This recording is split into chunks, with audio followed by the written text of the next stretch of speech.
la vedette de todas las enfermedades endocrinológicas, la causa más reciente, más frecuente de patología endocrinológica,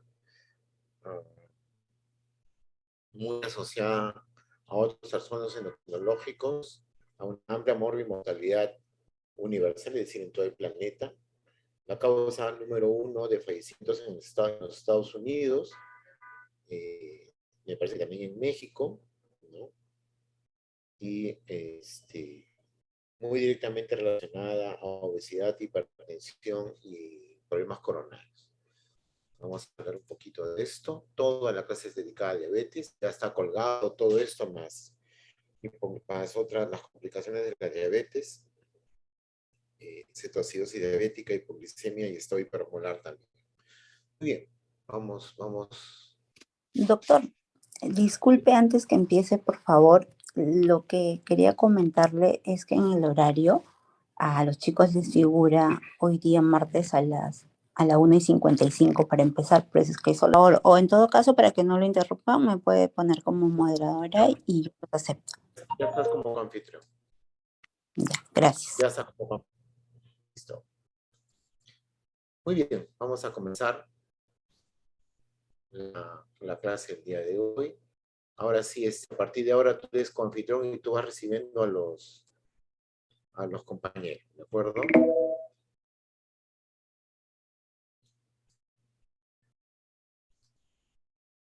Tengo que hacer tengo un problema acá. ¿Por qué no puedo? Ahí, ahora sí, ya, perfecto. Ustedes pueden ver, hay varios tipos de diabetes mellitus, la diabetes móvil, la diabetes juvenil, varios tipos de diabetes, ¿de acuerdo? Entonces, vamos a hacer los tipos de diabetes más comunes, tocar algunas partes de las complicaciones agudas y parte de las complicaciones crónicas de la diabetes mellitus. Probablemente esa enfermedad endocrinológica es la más frecuente que ustedes vayan a ver en la consulta. Es la causa más frecuente de consulta en los centros de salud, ¿no? Y es la más, digamos, complicada de tratar, dado que el paciente diabético hace mucha resistencia al tratamiento, porque se tiene que chocar mucho con el estándar de vida que tiene la persona, ¿de acuerdo? Tiene que haber cambios higiénicos, dietéticos y cambios en las costumbres dietéticas del paciente para que pueda controlar su enfermedad. Entonces, de por sí eso ya lo hace difícil de manejar, ¿no? ¿Qué es la diabetes? Ojo, la diabetes es una enfermedad endocrinológica, metabólica, irreversible. No existe en términos de diabetes emotiva, no existe curación de la diabetes, ¿de acuerdo? Es una enfermedad crónica e irreversible, lo que no significa que sea incontrolable, ¿de acuerdo? Muy bien, ya saben que la diabetes puede ser producida por un trastorno en la secreción de la insulina o una resistencia a la insulina en el tejido diana, en el tejido periférico. ¿Y cuál es la característica frecuente de esta hiperglicemia? Muy bien, ustedes ven ahí el páncreas, que es el órgano endocrino por excelencia, con su parte endocrínica, que son los islotes pancreáticos, que tienen las células encargadas de producir la insulina.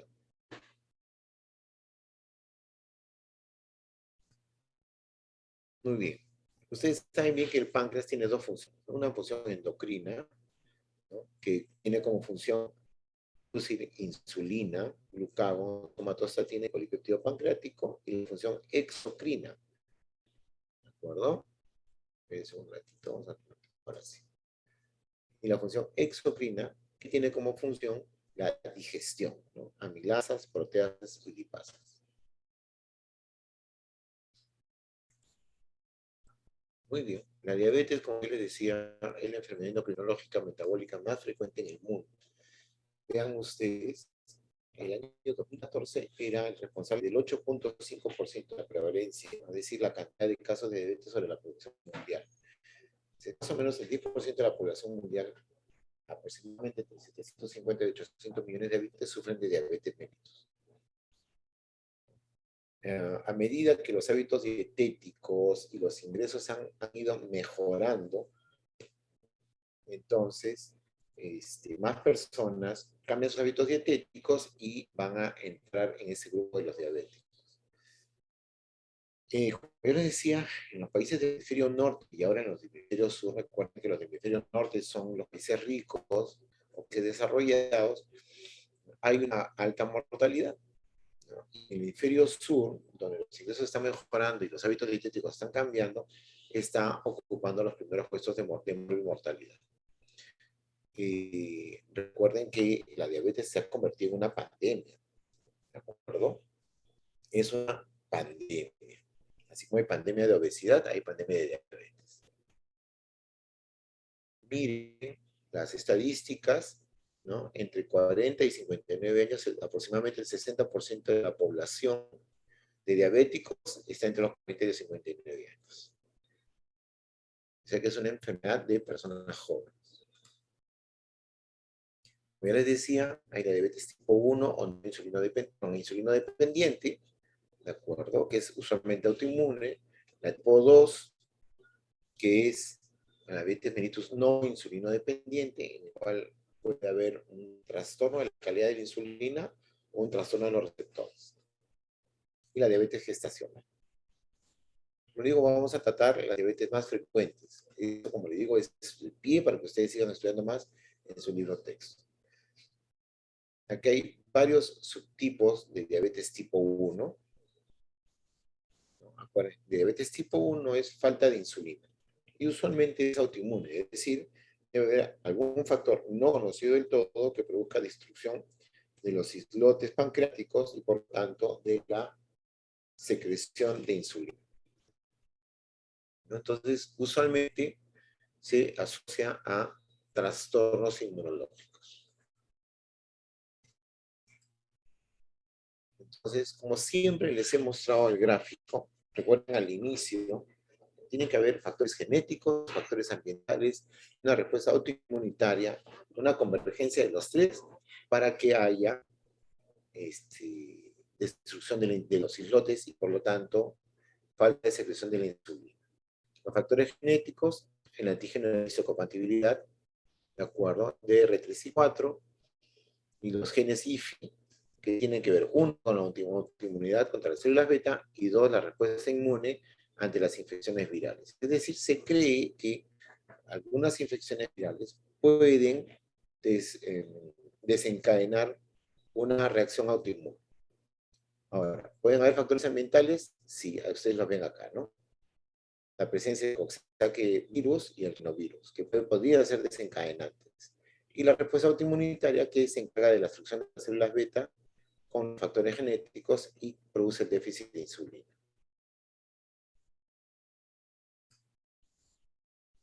Esa es la fisiopatología de la diabetes tipo 1. ¿No?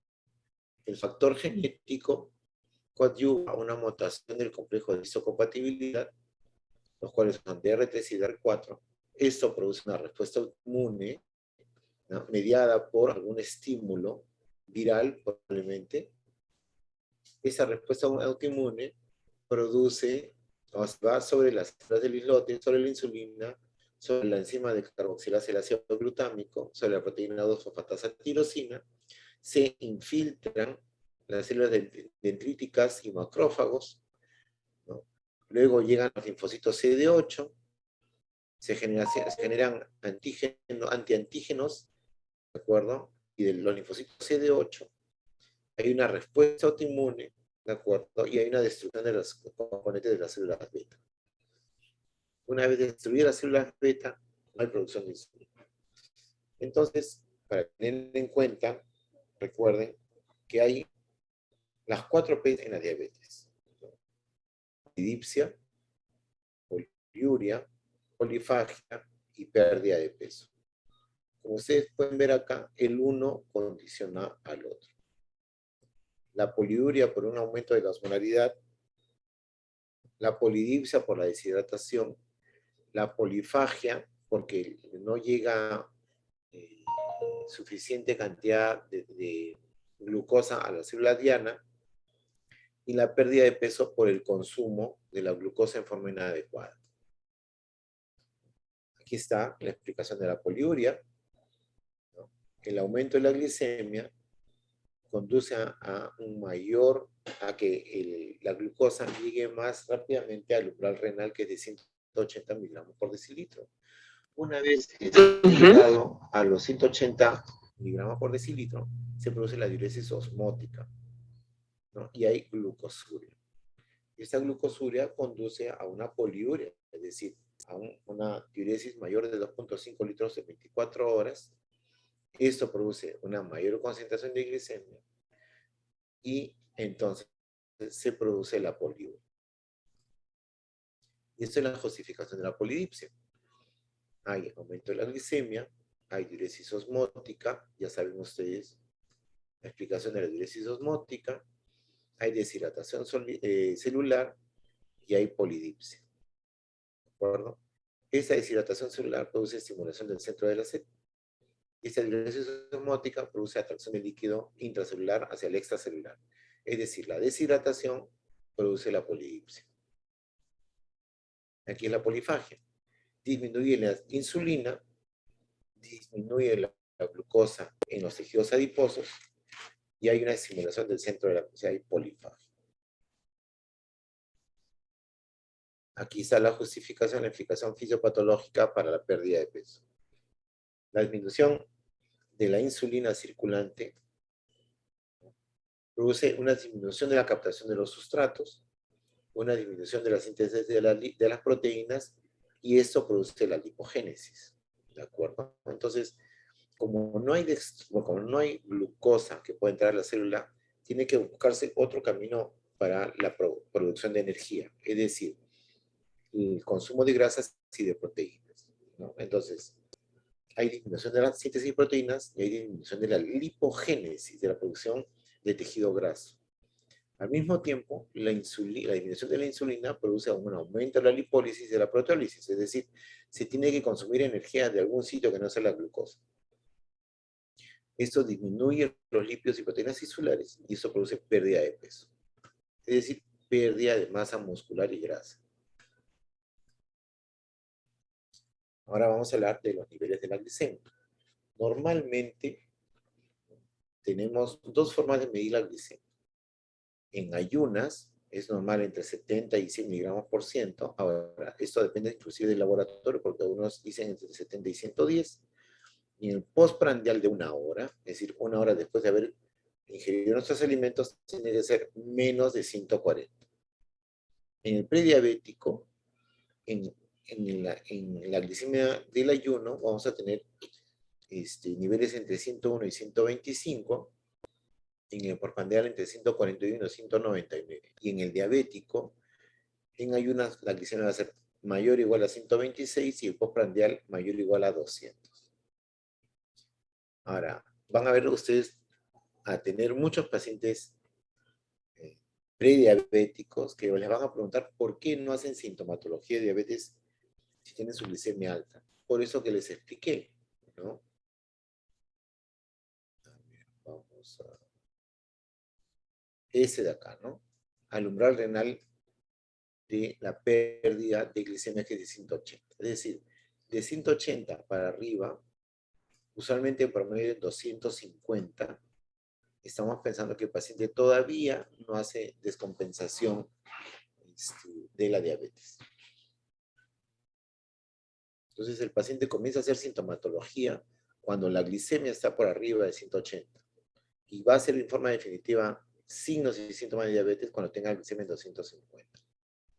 Lo que pasa es que muchas veces esta polidipsia, poliuria y polifagia tiene de semanas a meses y el paciente lo va tolerando porque todavía puede tomar agua, ¿no? Y asume la pérdida de peso como algo beneficioso. Entonces no acuden a el médico, sino hasta cuando estos síntomas ya son extremos. Ahora, ¿cómo hacemos el diagnóstico de la diabetes mellitus? Pedimos una glicemia plasmática y lo tenemos que tener en ayunas durante 8 a 12 horas. Es decir, si vamos a mandar a un paciente al laboratorio, tiene que ser con la glicemia en ayunas, mayor o igual a 126, pero con la condición que haya hecho un ayuno entre 8 y 12 horas.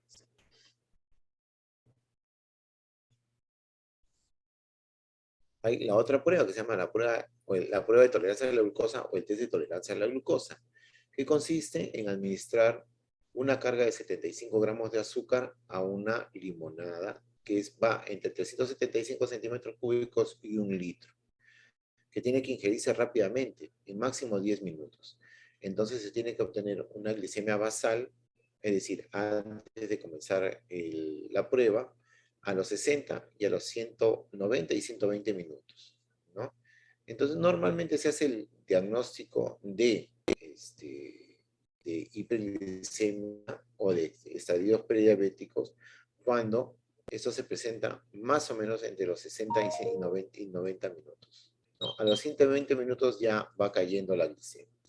La condición es que tiene que haber un ayuno de 12 horas previamente y una dieta normal los 3 días previos. Otra forma de hacer el diagnóstico es con hemoglobina glicosilada, ¿no? La hemoglobina glicosilada normal tiene que ser igual o menor a 5.7. En el prediabético entre 5.7 y 6.4, y en el diabético es más de 6.5. Entonces ustedes pueden ver acá la variación de la hemoglobina glicosilada en relación con las glicemias. A mayor hiperglicemia, mayor concentración de hemoglobina glicosilada. Estamos hablando no de miligramos por ciento, sino de porcentaje. Entonces, un porcentaje de la hemoglobina va a tener que ser glicosilada. Muy bien. Para el tratamiento general del paciente diabético hay que tener dos cosas en cuenta: el tratamiento dietético y el tratamiento medicamentoso antidiabético. El pilar fundamental del tratamiento en el paciente diabético es la dieta, ¿de acuerdo? No es el tratamiento farmacológico. El paciente diabético tiene que ser metódico y tiene que tener un buen apoyo nutricional. La diabetes es una enfermedad de tratamiento multidisciplinario. Y el paciente siempre tiene que tener una asesoría, tiene que ser llevado de la mano una cierta cantidad de tiempo hasta que el paciente, 1, acepte su enfermedad, 2, asuma la dieta y 3, se obtengan los objetivos que queremos. ¿Cuáles son los objetivos?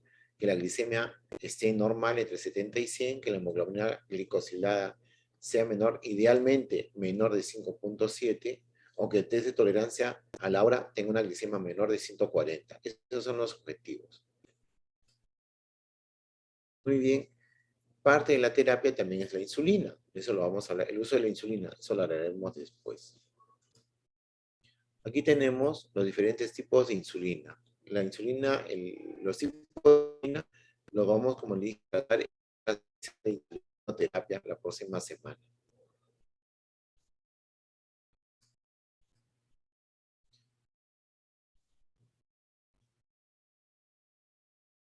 Esto lo vamos a tratar después, ¿no? Todo lo que es insulinoterapia lo vamos a tratar en una clase especial. Todo es pura insulinoterapia. Ahora vamos a hablar de la diabetes mellitus no insulino dependiente o tipo 2, que es la más frecuente que se encuentra en los pacientes. Recuerden que es más frecuente entre los 30 y los 49 años, ¿no? El 90-95% de los casos es diabetes no insulino dependiente, ¿de acuerdo? Y está relacionado directamente a la obesidad, hipertensión arterial, ¿no? Y otros trastornos metabólicos como la dislipidemia. Y acá la fisiopatología. El consumo de carbohidratos se convierte en glucosa en el tejido periférico. Esto estimula la secreción de insulina, pero puede haber una secreción defectuosa de insulina, ¿de acuerdo? Al mismo tiempo puede haber tejido adiposo de más y debe haber una excesiva liberación de ácidos grasos. Puede haber una captación ineficiente de la glucosa en el músculo, o sea, en el tejido blanco, ¿no? Como consecuencia de la resistencia a la acción de la insulina. ¿no? ¿Y esto a qué conduce? A un exceso en la producción de glucosa. Entonces, los aspectos dietéticos y el exceso de la producción de glucosa, porque la insulina es captada, perdón, porque la glucosa es captada en forma ineficiente en el tejido periférico como consecuencia de una secreción defectuosa de la insulina, va a producir a la diabetes. Entonces, esa glico-lipotoxicidad se debe, uno, al deterioro de la secreción de insulina, ¿no? A una deficiencia en el tipo de la insulina. Eso conlleva un aumento de la producción hepática de glucosa, ¿no? Esto es consecuencia también de la disminución de la captación de la glucosa como consecuencia de la resistencia a la insulina. ¿De acuerdo? Muy bien. Si la insulina es mal utilizada o mal producida o produce una resistencia péptida, ¿de acuerdo? Entonces, la insulina en los receptores no es reconocida y eso produce una hiperglicemia, es decir, las moléculas de glucosa no entran a la célula y comienzan a circular de más. Esto produce hiperglicemia.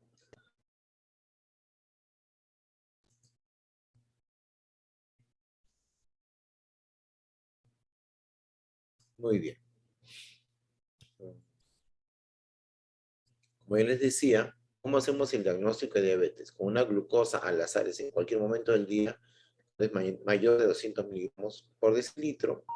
Cuando tenemos una glicemia en ayunas mayor o igual a 126 miligramos por decilitro, o cuando hacemos una glicemia de 200 miligramos por ciento a las 2 horas, la carga oral, ¿no? Y normalmente se ve esto en los 60 a 90 minutos. Cuando la hemoglobina glicosilada es mayor de 6.5. Ojo, como les dije, el ideal es que sea 5.7% o menos.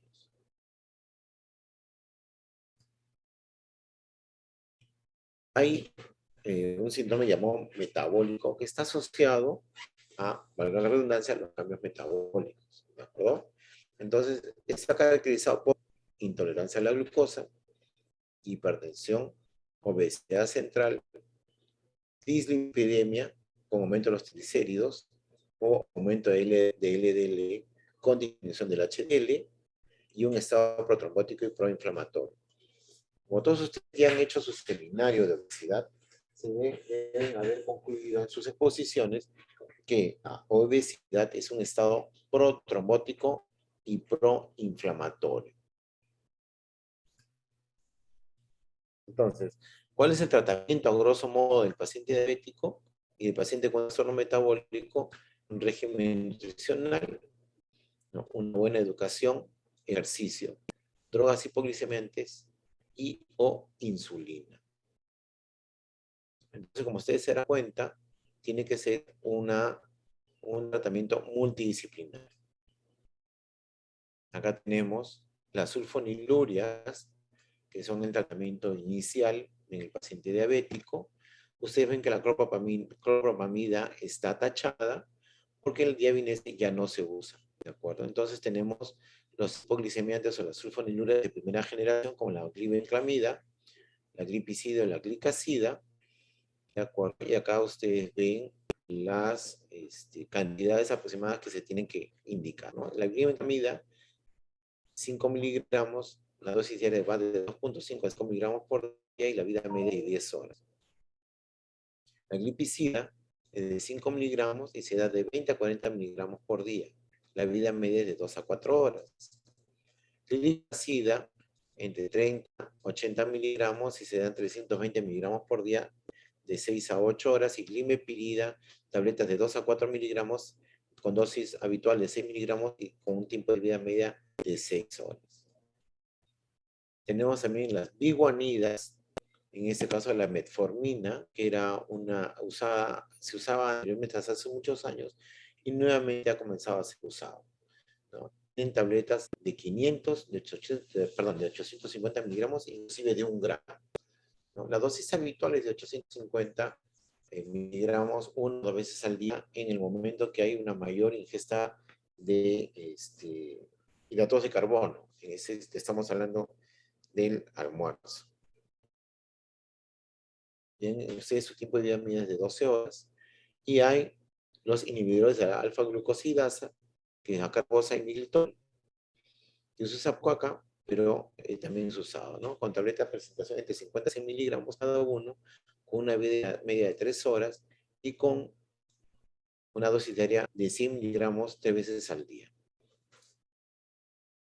También tenemos las miglitidinas, repaglidina y nateglinida, con tabletas de 0,5 a 1 a 2 miligramos el primero y tabletas de 60, 120, 180 miligramos el segundo, con una vida media de 1 hora el primero y el segundo de 2 horas, y sean dosis diarias de 4 miligramos cada 8 horas o 3 veces al día y 120 miligramos 3 veces al día en el segundo. ¿Cuáles son las complicaciones agudas del paciente con diabetes mellitus no insulino dependiente? Entonces, en general, en los pacientes con diabetes mellitus no insulino dependiente e insulino dependiente vamos a tener dos tipos de complicaciones, tres tipos de complicaciones agudas: cetoacidosis diabética, estado esperomolar e hipoglicemia, ¿no? En el paciente, que eso es lo que les decía, ¿de acuerdo? Muy bien. La hipoglicemia se define como una glicemia igual o menor de a 50 miligramos por decilitro con sintomatología, ¿de acuerdo? Ustedes van a encontrar muchas veces pacientes con 60, 58 de glicemia sin sintomatología. Entonces, la condición para considerarlo hipoglicemia, ¿de acuerdo? Es que esta hipoglicemia tiene que ser sintomática. Se tiene que producir dos tipos de síntomas: los neuroglucopénicos y los adrenocolinérgicos. ¿De acuerdo? Muy bien. Ahora, hay causas exógenas y causas secundarias de hipoglicemia. En las exógenas, que es el mayor, es alrededor del 90% de los casos, la primera causa es la sobredosificación de insulina. En el segundo caso, la sobredosificación de los antidiabéticos orales o el uso de antidiabéticos orales en pacientes con falla renal crónica. ¿De acuerdo? Acuérdense que la gran mayoría de los antidiabéticos orales son de metabolización renal. Entonces, si tenemos un paciente con insuficiencia renal, se perpetúa la circulación de, de los antibióticos orales y eso conduce a hipoglicemia. También como tercera causa tenemos el ejercicio físico en exceso. En cambio, en las causas secundarias, ¿de acuerdo? Hay la mala administración de insulina y la mala administración de antidiabéticos orales. Muy bien. Acá tenemos la fisiopatología de la hipoglicemia. Acá tenemos que hay una liberación de insulina y movilización de las hormonas contrarreguladoras. Esta es una causa, pero en causa de la hipoglicemia medicamentosa no sucede esto, ¿de acuerdo? Entonces, la hipoglicemia va a producir síntomas, lo que les comentaba acá, que son estos de acá, ¿de acuerdo? Los adrenocolinérgicos.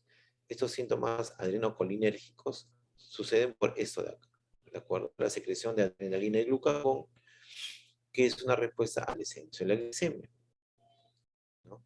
Recuerden que la secreción de glucagón es lo que condiciona que haya una recuperación de la hipoglicemia. Sin esto no va a haber recuperación de la hipoglicemia.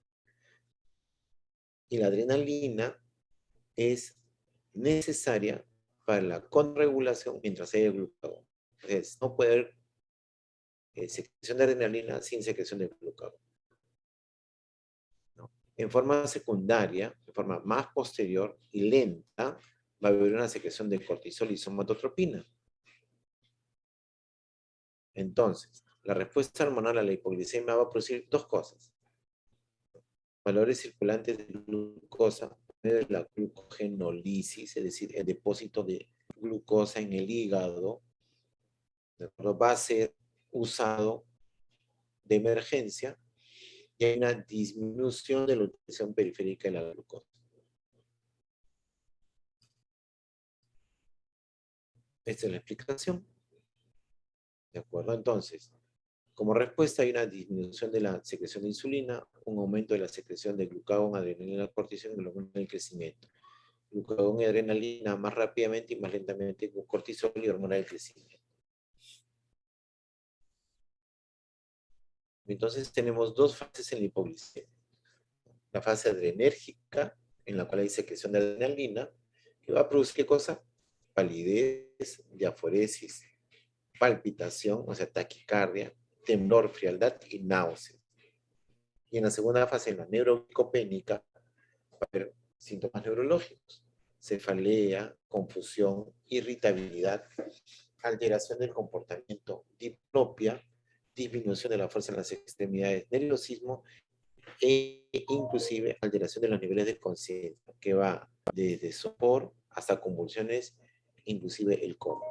Mientras más prolongada la fase neuroglicopénica, mayor daño neurológico va a haber. Entonces, para diagnosticar una hipoglicemia, tiene que ver la llamada triada de Whitman.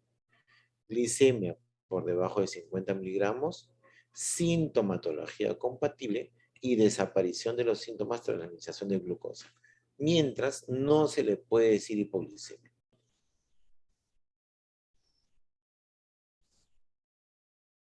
Muy bien, ¿cuál es el tratamiento del paciente que hace hipoglicemia? Tenemos dos posibilidades. El paciente está despierto o el paciente está con trastorno del sensorio, ¿no? Si el paciente está despierto, se le da azúcar, ¿de acuerdo? Aquí tienen ustedes 2 a 3 comprimidos de 5 gramos de glucosa. O sea, si una cucharada sopera tiene 20 gramos de azúcar, entonces se le da una cucharada de azúcar, una cucharita de té que contiene 5 gramos de glucosa, o sea, 15 gramos. Mejor le dan una cucharada de sopera que contiene 20 gramos de azúcar. Se monitorea. En el caso el paciente esté con trastorno del sensorio, ¿no? Glucosa endovenosa, 30 centímetros cúbicos de solución de dextrosa al 50%, o 150 centímetros de dextrosa al 10%, ¿no? Y depende de la respuesta a la dosis. A grosso modo, en los hospitales, cuando tenemos un paciente con hipoglicemia, se le ponen así, a ciegas, entre 5 y 6 ampollas de dextrosa al 33 por vía periférica estándar, es decir, de inmediato. ¿De acuerdo? Y se espera la recuperación rápida del paciente.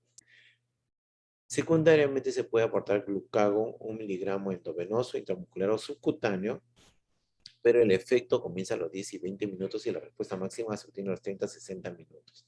En cambio, cuando ustedes administran glucosa, la respuesta es prácticamente inmediata. Entonces, ¿cuál es la condición para poder decir que el paciente se ha estabilizado? Es cuando la glicemia llega a ser entre 100 a 120 miligramos por ciento mínimo. ¿De acuerdo? El paciente con hipoglicemia tiene que estar hospitalizado.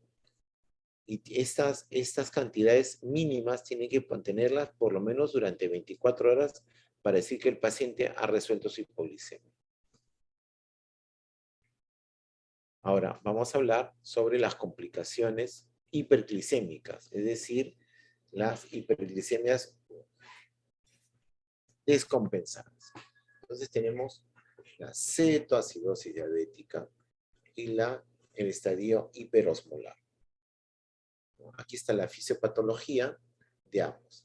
Entonces, vamos a tener en la cetoacidosis diabética una deficiencia absoluta de insulina. Por razonamiento lógico, en quienes tenemos una deficiencia absoluta de insulina, en los pacientes con diabetes mellitus tipo 1 o insulino dependientes. Y en quienes vamos a tener un déficit relativo de insulina, en los pacientes que tienen, ¿no? Que tienen diabetes mellitus no insulino dependiente, ¿no? Aquí la actividad de las hormonas contrarreguladoras es fundamental para que un paciente vaya de un lado a otro. Cuando no hay insulina circulante, aumenta la lipólisis. Por eso no vamos a conocer ningún diabético con diabetes tipo 1 que sea obeso. Todos son delgados, ¿no es cierto? Porque se pierde tejido graso y tejido muscular rápidamente. Entonces hay aumento de la lipólisis. Ese aumento de la lipólisis conduce a un aumento de los ácidos grasos libres en el hígado. Eso produce un aumento de la cetogénesis. Esto produce disminución de la reserva alcalina y esto conlleva la cetoacidosis.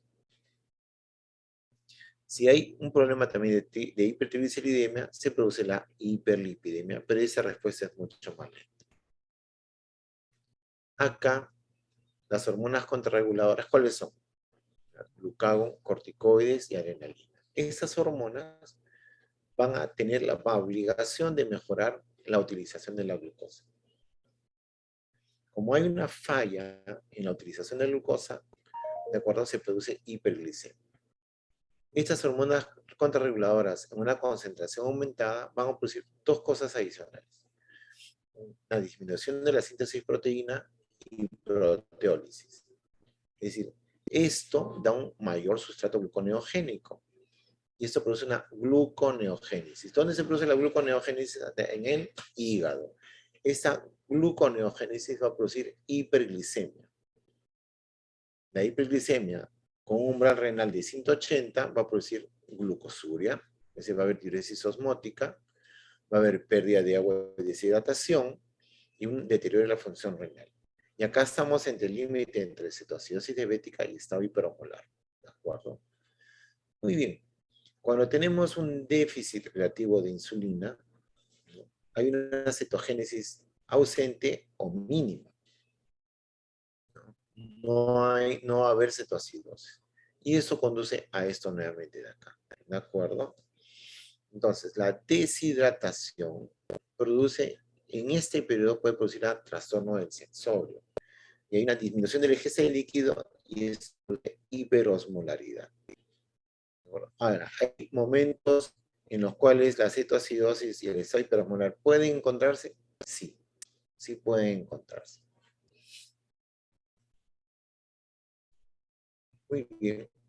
Vamos ahora a la cetoacidosis diabética, ¿no? Es un síndrome caracterizado por la deficiencia de insulina, ¿de acuerdo?, relativa y el exceso de glucagón. ¿De acuerdo? Entonces eso produce ¿qué cosa? Hiperglicemia, deshidratación y desequilibrio electrolítico. La cetoacidosis diabética se presenta en personas que tienen más de 250 miligramos por ciento y usualmente se dice que el estado hiperosmolar se presenta en pacientes que tienen más de 600 miligramos por ciento de glucosa, de glicemia. Una condición para llamar cetoacidosis diabética es que hayan cuerpos cetónicos en orina y acidosis metabólica. ¿Cuál es la causa más común de cetoacidosis diabética? La infección. O sea, el factor desencadenante puede ser la infección. Pero pueden haber otros desencadenantes. Por ejemplo, los accidentes cerebrovasculares, el infarto de miocardio, las pancreatitis, los traumatismos y el uso de algunos fármacos como los glucocorticoides y las tiazidas. Muy bien. Ya hemos hablado de esto, pero vamos a hablar ahora algo más. Si no hay insulina, ¿no?, si hay un déficit parcial de insulina, o la insulina no funciona bien, entonces la célula no capta los hidratos de carbono. Para eso, para obtener energía, la economía recurre a otras vías metabólicas alternativas. ¿Cuál es? El tratar de conseguir energía a través de las proteínas y a través de las grasas. ¿De acuerdo? O sea, hay una proteoanálisis, hay disminución de la síntesis de proteínas, al mismo tiempo hay disminución de la síntesis de ácidos grasos y una lipólisis, ¿de acuerdo? Entonces, se produce un mayor consumo de ácidos grasos y esto produce los cuerpos cetónicos, ¿de acuerdo? Pero también hay aumento de glucagón que activa la carnitina y esto hace que los ácidos grasos sean más cefalmente pasados a cuerpos cetónicos.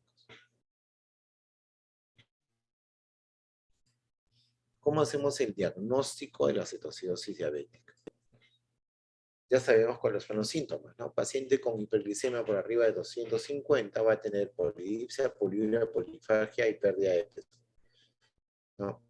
Secundariamente, si el paciente ya está en acidosis metabólica, o sea, cetoacidosis, ¿no?, va a haber anorexia, náuseas, vómitos, dolor abdominal que se puede confundir con un abdomen agudo quirúrgico El aliento cetósico o aliento de manzana o aliento a sidra, cetonuria, deshidratación, respiración cetósica, o sea, o forzosa, llamada de Kussmaul, donde el paciente toma aire profundamente y lentamente para eliminar el CO2 y conducir a una alcalosis respiratoria que compense la acidosis metabólica. Todas estas cosas producen alteración del nivel de conciencia.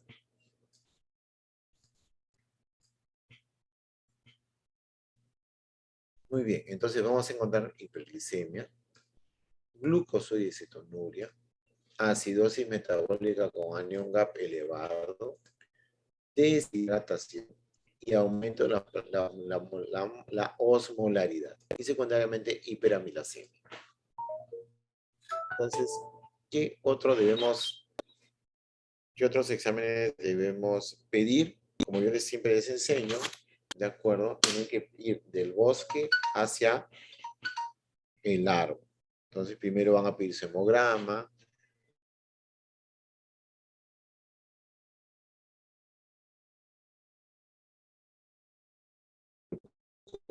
creatinina, amilasas, electrolitos, sodio, potasio, cloro, calcio, fósforo y más, ¿no? Y buscar el probable foco infeccioso del miocardio o del ritmo cardíaco, una radiografía de tórax, una radiografía de abdomen y el examen completo. Tratar de buscar el foco descompensado. Ahora, tenemos medidas generales y medidas específicas. Vámonos por las medidas generales. Se tiene que abrir cuando el paciente llega a una vía venosa periférica, ¿no? Se suspende la dieta hasta que se mejore el estado general del paciente. Se coloca una sonda vesical para monitoreo de la diuresis, una sonda nasogástrica para alimentar al paciente si es que el paciente tiene trastorno de conciencia o está vomitando. Se tiene que hacer un monitoreo horario de la glicemia, el monitoreo de la diuresis, la frecuencia respiratoria y la cetonuria, un control hemodinámico de la presión arterial cada 8 horas como mínimo. Y los controles de bioquímica de electrolitos por lo menos cada 12 horas. Ahora, las medidas específicas, la fluidoterapia, reposición de volumen, el uso de insulina y la reposición con bicarbonato. Cuando hacemos fluidoterapia, dice acá, administrar 2.000 centímetros cúbicos de solución salina en 2 horas, ¿de acuerdo? Luego 1.000 centímetros cúbicos en 2 horas y finalmente 2.000 centímetros cúbicos en 8 horas. Es decir, aproximadamente 5 litros en 12 horas. Si se llega a una glicemia menor o igual a 250 miligramos, ya se cambia a una solución de suero glosado, o sea, de al 5%. Si no se llega a este nivel, entonces se tiene que usar suero fisiológico, o sea, cloruro de sodio al 9 por mil, que contiene 150 miliequivalentes de sodio. En paralelo, se usa la insulina, ¿de acuerdo? Y la insulina se puede aplicar en bolo, en una dosis de 0,2 unidades por kilo de peso. O sea, si tenemos un paciente con 70 kilos de peso, entonces le vamos a administrar ¿cuánto? 14 unidades de insulina que puede ser endovenosa o subcutánea, sobre todo endovenosa. ¿De acuerdo? Luego, para la infusión constante de insulina, se prepara una concentración de 100 unidades de insulina de acción rápida o insulina cristalina en 100 centímetros cúbicos de suero fisiológico y se administra a una velocidad de 0,1 unidades por kilo hora. Nuevamente, si el ejemplo es un paciente de 70 kilos, 7 unidades por hora. Y eso se va modificando de acuerdo a la respuesta. Porque inicialmente pueden ustedes encontrar una persona que hace resistencia a la insulina. Y tienen que aumentarle la glicemia para bajar más rápidamente. Perdón, tienen que aumentar la infusión de insulina para bajar la glicemia más rápidamente. Cuando el paciente llega a un nivel de 250 miligramos o menos de glicemia, entonces ya se puede pasar a la insulina rápida de escala móvil, es decir, a demanda. ¿Bajo qué condiciones se usa el bicarbonato? Ojo, acidosis. Cetoacidosis no significa uso de bicarbonato, más bien al revés. De acuerdo, acordarse que el bicarbonato puede ser beneficioso, pero también puede producir hipocalemia, porque el bicarbonato conduce a que el potasio entre en la célula. ¿Ya? Entonces, ¿se administra el bicarbonato cuándo? El pH menor de 7.1, cuando el bicarbonato es menor de 10, ¿no? Y se contraindica cuando hay hipocalemia severa. Aquí hay un error, ¿no? Ahora, también se administra cuando hay hipotensión marcada que no responde al reemplazo de los líquidos.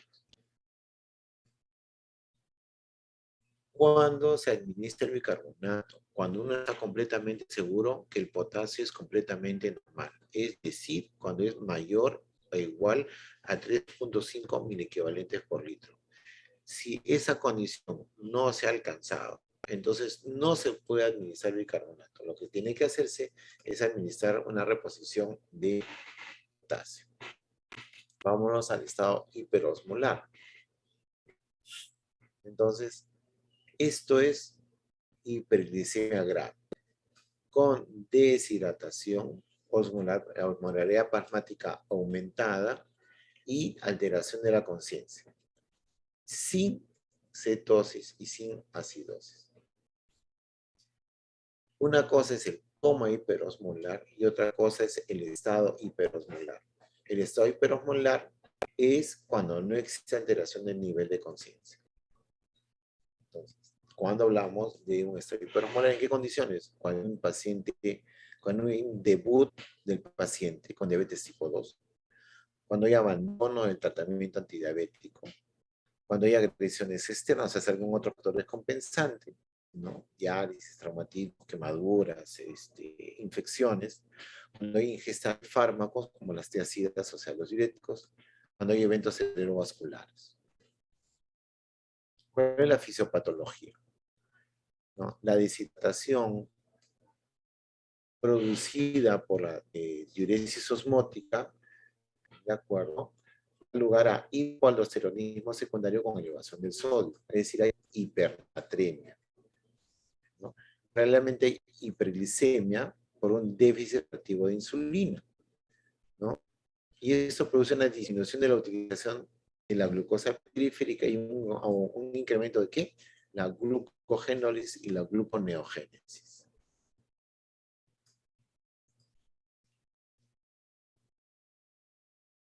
Muy bien, este ya estado hiperosmolar, ese aumento de la osmolaridad plasmática que es hipertónica, o sea, con aumento de la concentración de sodio, hace que por ósmosis el agua trate de pasar del intracelular al extracelular. Esto produce deshidratación celular, ¿de acuerdo? Esto produce deshidratación en la célula encefálica, en el sistema encefálico, y esto produce el trastorno del sensor y el coma. En paralelo, ¿de acuerdo? Ese trastorno del sensorio también conduce a una alteración de la sensibilidad del centro de la célula. Y esto hace que no pueda compensar su pérdida de agua. Bien.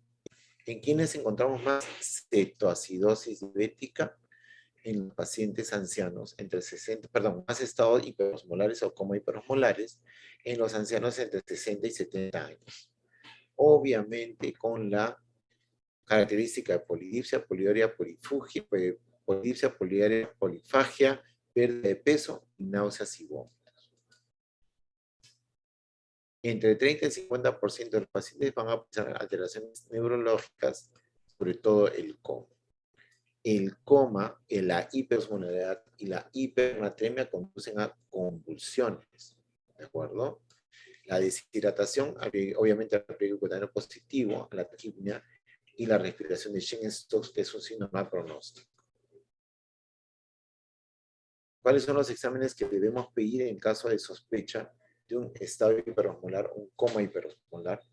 Lo que ya les dije, ¿no? Hemograma, urea, creatinina, glucosa, sodio, potasio, amilasas, calcio, fósforo, magnesio, ¿no? Gases arteriales, un examen de orina Y dentro del examen de orina tenemos el cuerpo cetónicos, con eso nos va a ayudar a hacer el descarte, ¿no? Electrocardiograma, radiografía de tórax y radiografía de abdomen.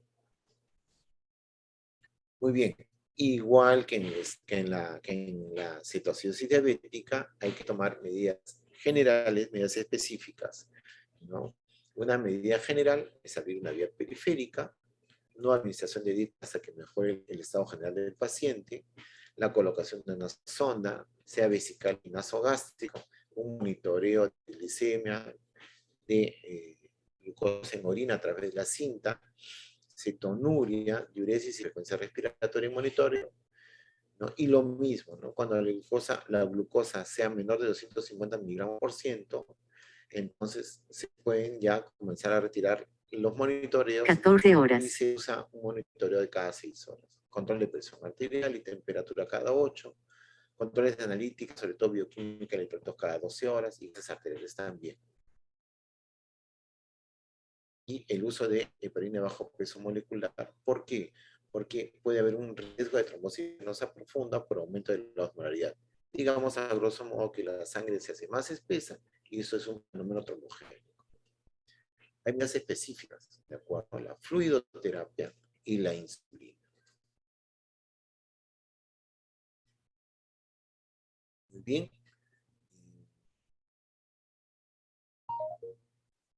Vamos a ir avanzando un poco con las complicaciones crónicas. Ojo, esto de, nuevamente, ¿no? El uso de la insulina lo vamos a tratar en una próxima clase, la clase del día lunes, ¿no? Ahora vamos a hablar de las complicaciones tardías de la diabetes mellitus. Lo de las complicaciones tardías sigue siendo relativo en el paciente con diabetes mellitus tipo 1. ¿De acuerdo? La evolución de la enfermedad es mucho más rápida.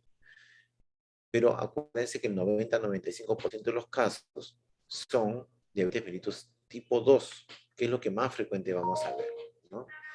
Y hay las llamadas complicaciones macrovasculares y microvasculares. Muy bien.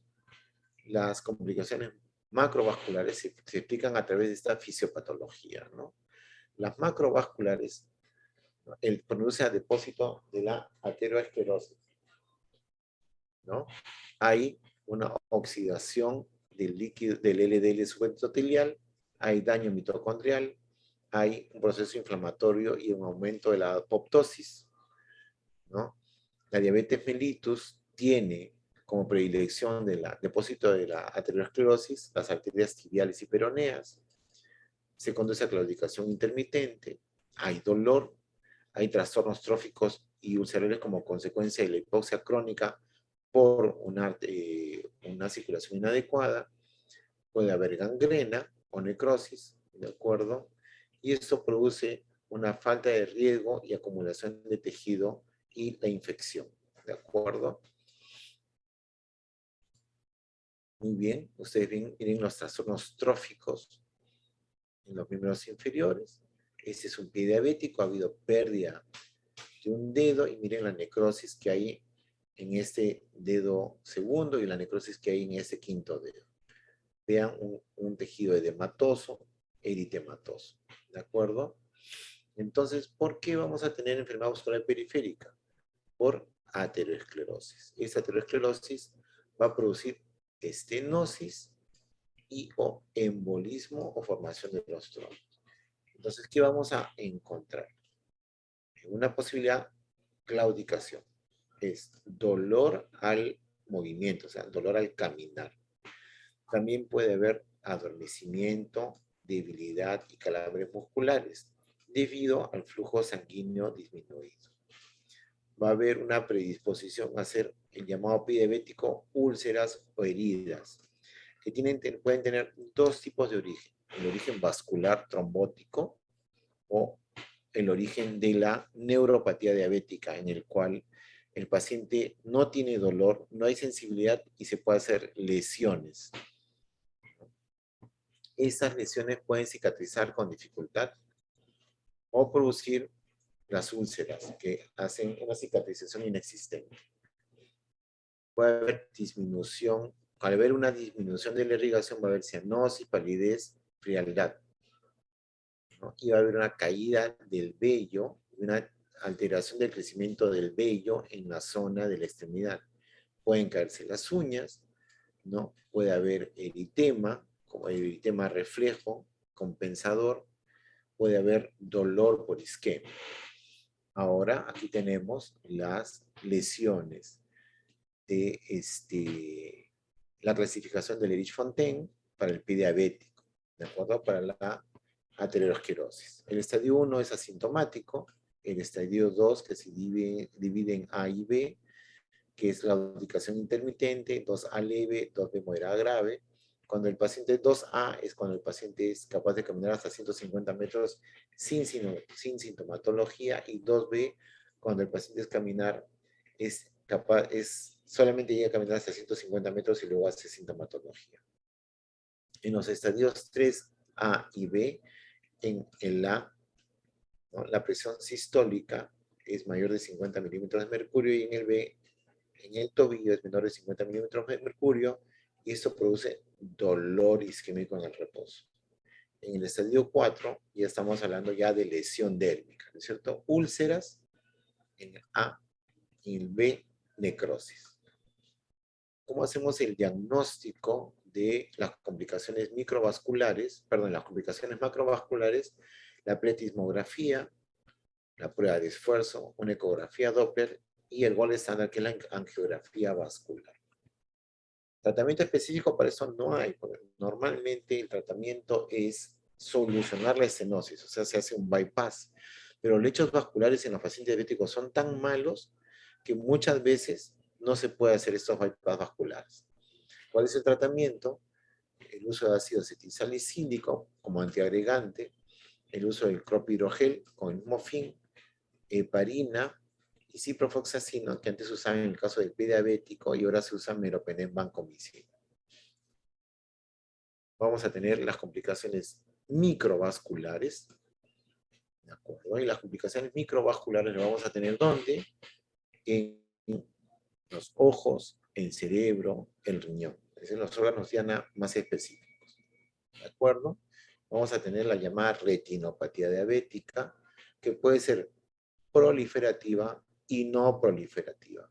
Vean ustedes las características de la no proliferativa. En la no proliferativa vamos a encontrar aneurismas, vamos a encontrar exudado blanco o exudado duro y hemorragia como consecuencia de la ruptura de los vasos. En cambio, en la proliferativa vamos a tener un crecimiento anormal de otros capilares y mucho más cantidad de hemorragia y mucho más cantidad de exudados blancos. ¿De acuerdo? Entonces, la diferencia entre la no proliferativa y la proliferativa es que en la proliferativa hay un mayor crecimiento capilar.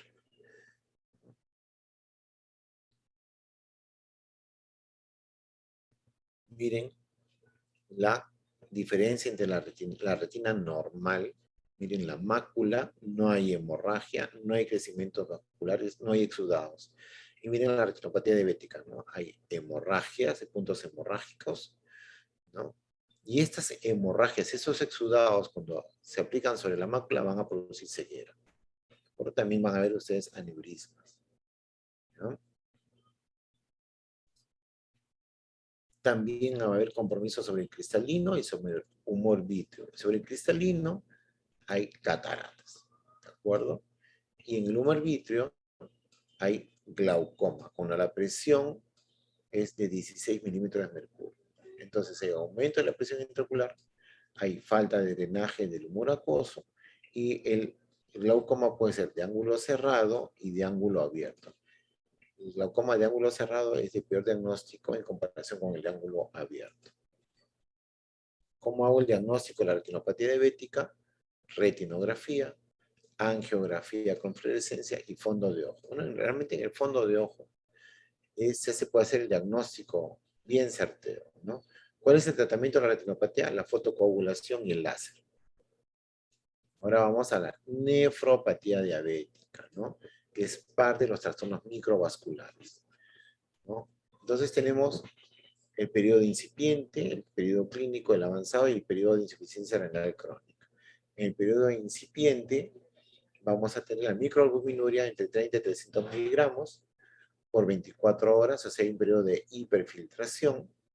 En el periodo 2 clínico hay macroproteinuria, o sea, más de 500 miligramos por 24 horas. En el estadio 3 avanzado y la depuración de creatinina ya está alterada, es una depuración de menos de 50 mililitros por minuto, ¿no? Más esto de acá, o sea, hay depuración alterada más proteinuria. En el estadio 4, la filtración glomerular es menos de 30 milímetros por minuto. Esta es la fisiopatología. Y miren ahí la glucosilación, o sea, hay depósito de glucosa en la membrana basal. Esto produce el engrosamiento de la membrana basal. Se altera la permeabilidad, ¿no? El sorbitol produce mayor osmolaridad. El sorbitol produce toxicidad directa sobre el endotelio, ¿no? Se altera el cotransporte de sodio, potasio, y a través de los canales de sodio, potasio y de TPasa, hay esto, retención de líquidos, obviamente va a haber policerositis, edema en miembros inferiores, ascitis, ¿no? Cefalea, disminución del apetito, prurito generalizado, ¿no? En ese estadio ya se está diagnosticando la microalbuminuria, ¿no? ¿Y cuál es el tratamiento? 1, control de la glicemia. 2, control de la presión arterial.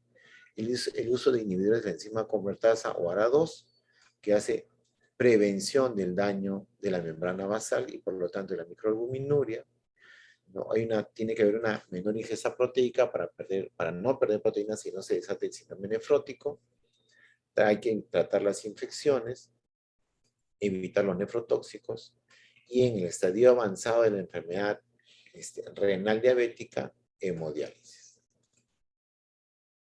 También hay la neuropatía diabética, ¿no? Vamos a ver acá, la diabetes conduce a un aumento de la glucosa en el nervio y esto produce un aumento de la formación de productos de la glucosilación, una actividad de la vía del poliol, un aumento de la actividad de la vía del poliol y un aumento de la formación de radicales libres, todo en el sistema nervioso periférico. Este aumento de la formación de productos finales de la glicosilación produce una disminución de la absorción del óxido nítrico y produce vasoconstricción. Y si hay vasoconstricción, hay isquemia. ¿De acuerdo? Este aumento de la actividad de los polioles produce una disminución de la producción del óxido nítrico, ¿no? Y esto produce vasoconstricción. Al mismo tiempo, la diabetes va a aumentar la coagulación de la sangre, va a aumentar la actividad plaquetaria y va a aumentar la rigidez de los glóbulos rojos.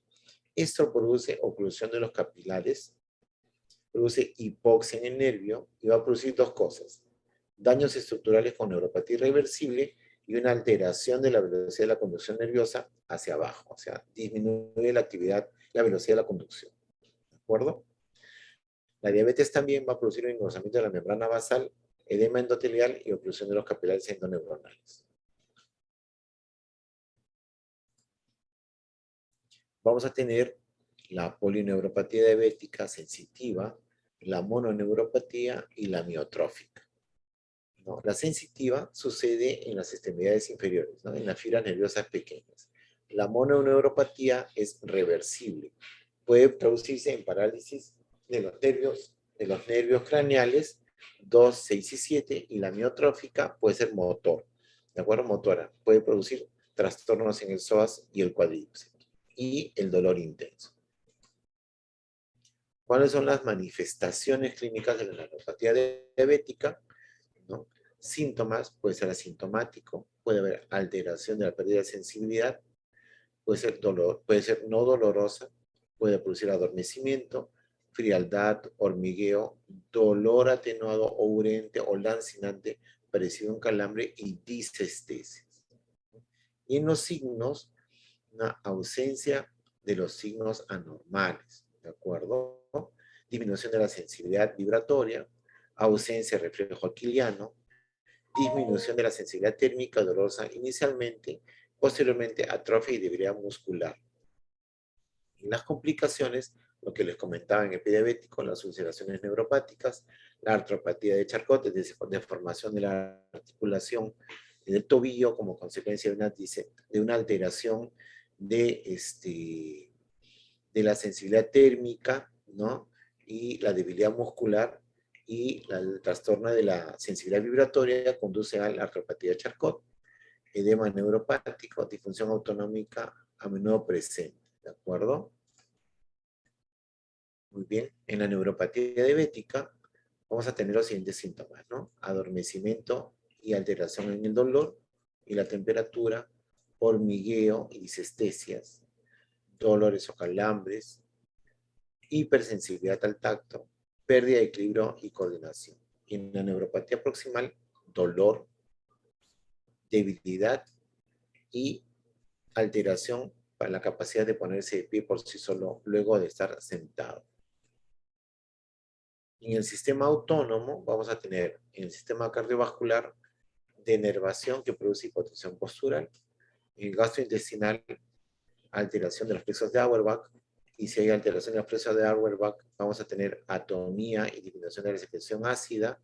También recuerden que los plexos de Auerbach están presentes en el esófago, ¿no?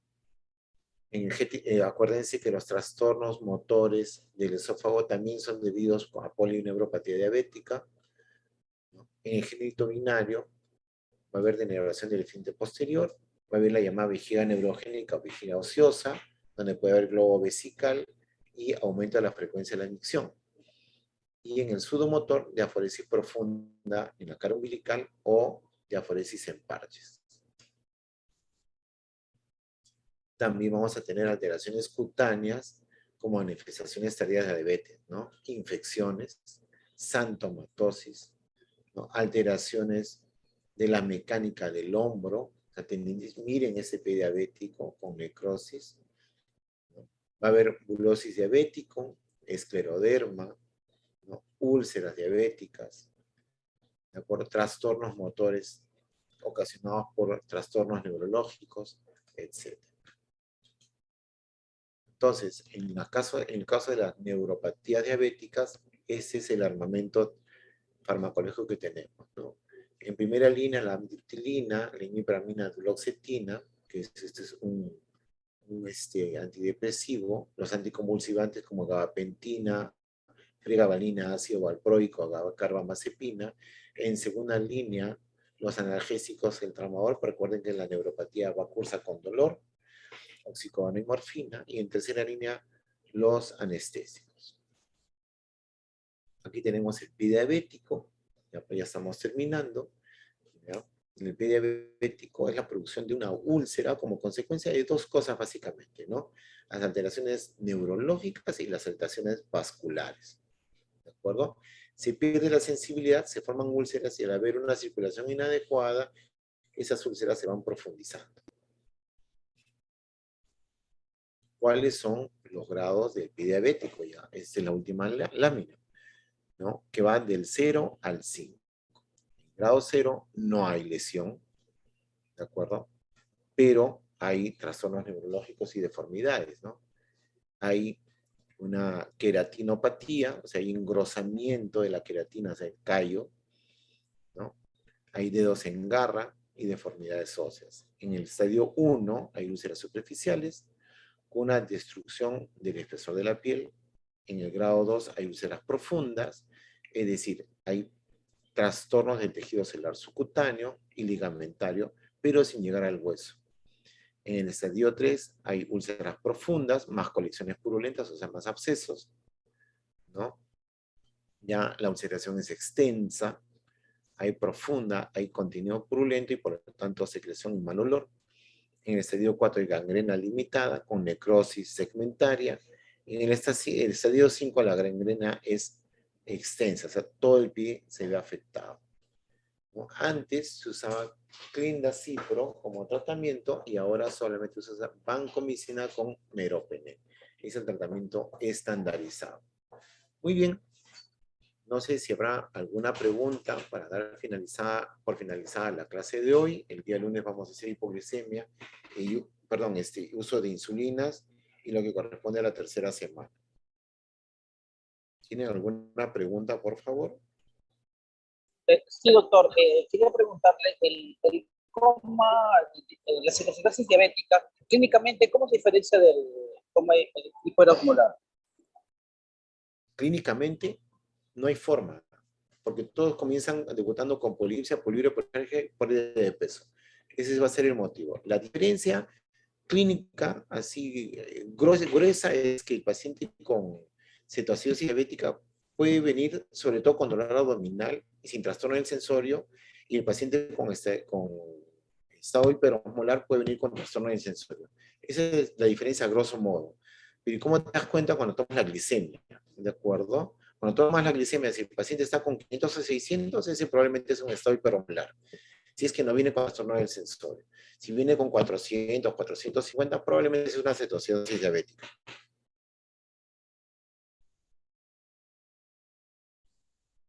Doctor, una pregunta. Dime. ¿De qué va a depender, doctor, que el paciente use, ya diagnosticado la diabetes tipo 2, la metformina o la glibenclamida? ¿De qué depende, doctor? ¿O los dos tiene que usarlo? Dependiendo de la glicemia, dependiendo de cuál es el objetivo, también puede ser que el paciente disminuya el apetito, ¿de acuerdo? Y que baje de peso. Entonces la metformina tiene estas virtudes: baja el apetito, baja de peso, disminuye la utilización de la glucosa, o sea, optimiza la utilización de la glucosa en la vía periférica.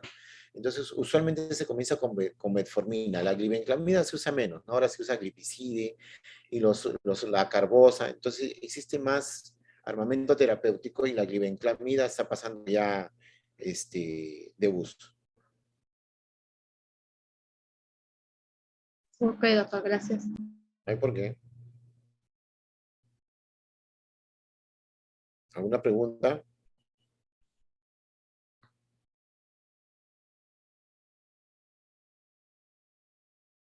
Doctor, una pregunta. Por ejemplo, que la metformina no haga efecto en un paciente con diabetes, ¿qué otro medicamento de elección podríamos darle? Perdón, ¿me repites? Por ejemplo, si un paciente diabético, por ejemplo, no le hace tanto efecto la metformina, ¿qué otro medicamento de elección podríamos darle? A ver, no es que no afecta a la metformina. De repente los objetivos del uso de la metformina no se alcanzan con la metformina necesariamente. Entonces se usan los otros antidiabéticos orales, ¿no? El glipizide, ¿no? Glimepirida, esos se pueden usar. Y se pueden usar los otros también, ¿no? La carbosa. Entonces siempre se comienza con la metformina, ¿no? Y se puede ir aumentando dosis de metformina y aumentando dosis de los otros antidiabéticos, y cuando ya no hay respuesta, estamos hablando entonces de la resistencia a la insulina. Por lo tanto, ¿no? Hay una mayor intolerancia a la insulina, una mayor resistencia a la insulina, y vamos a tener que usar insulina.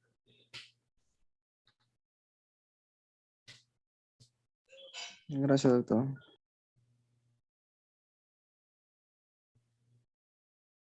¿Una otra pregunta, chicos?